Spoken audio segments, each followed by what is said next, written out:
Friends నేను మీ చంద్రశేఖర్. ఈరోజు topic పిల్లలు వద్దు డబ్బు ఏమొద్దు. ఫ్రెండ్స్, ఈ రోజులలో యువకులకు పెళ్ళి అంటే ఒకప్పుడున్నంత ఇంట్రెస్ట్ లేకుండా కొంచెం వాయిదాల పరువు నడుస్తుంది. ఫ్రెండ్స్, బాగా చదివే అమ్మాయి అబ్బాయిలు అయితే పెళ్ళి అంటే కొంచెం డబ్బు సంపాదించినాక వెల్ సెటిల్ అయ్యి చూసి చేసుకుందాం అనే ప్లాన్లలో అందరు ఉంటారు. ఫ్రెండ్స్, అబ్బాయికి అయితే దగ్గర దగ్గర 35 సంవత్సరాల లోపు అయితే పెళ్ళి అవుతుంది. మళ్ళీ అమ్మాయికి అయితే 30 సంవత్సరాల లోపల అవుతుంది. ఫ్రెండ్స్, వీళ్ళు పెళ్ళైనాక ఇక మళ్ళీ పిల్లల సంగతి అని పోస్ట్ పోన్ చేసుకుంటారు. ఫ్రెండ్స్, ఇద్దరం కలిసి జాబ్ చేసుకుందాం, ఎక్కువ ఒక డబ్బు సంపాదించినాక పెళ్లి మన పిల్లల ప్లాన్ అని ప్లాన్ చేసుకుంటారు.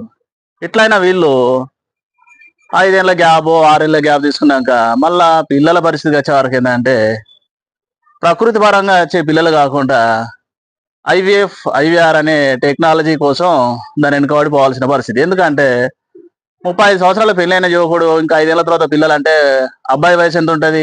40 సంవత్సరాలు ఉంటుంది. అమ్మాయిది 35. ఇక వీళ్ళ సంగతి ఏంటంటే దాచి దాచి మూట పెట్టిన డబ్బులు హాస్పిటల్ ఖర్చు కాక ఖచ్చితంగా తప్పదు. ఫ్రెండ్స్, వీళ్ళు ఏం చేస్తారంటే సెటిల్ అన్నాక తిరిగి తిరిగి తిరిగి సంపాదించినంత హాస్పిటల్ ఇంత ఏ హాస్పిటల్ ఇంత అని ఖర్చు పెట్టుకుంటూ వచ్చి ఒక్కలో ఇద్దరు పిల్లలైనాక ఇక వాళ్ళ పరిస్థితి ఏంటంటే వాళ్ళు పిల్లలు 15 సంవత్సరాలు వచ్చే వరకు తండ్రి వయసు దగ్గర దగ్గర 40 సంవత్సరాలకు ఒక పిల్లాడు పుడితే 50 సంవత్సరాలకు మొత్తం అయ్యా కులబడ్డట్టు అవుతాడు. 50 సంవత్సరాలు అంటే ఈ రోజులలో ఆరోగ్య పరిస్థితుల దృష్ట్యా కొంచెం ప్రాబ్లమేటిక్ ఉన్నట్టే. తల్లి వయసు దగ్గర దగ్గర తల్లి కూడా దగ్గర దగ్గరకి వచ్చినట్టే. వీళ్ళు యంగ్ లో పెళ్లి చేసుకుంటున్నా పిల్లలు వేరే వారు తల్లిదండ్రులు వాళ్ళ చేదోడు వాడుగా కనబడుతారు.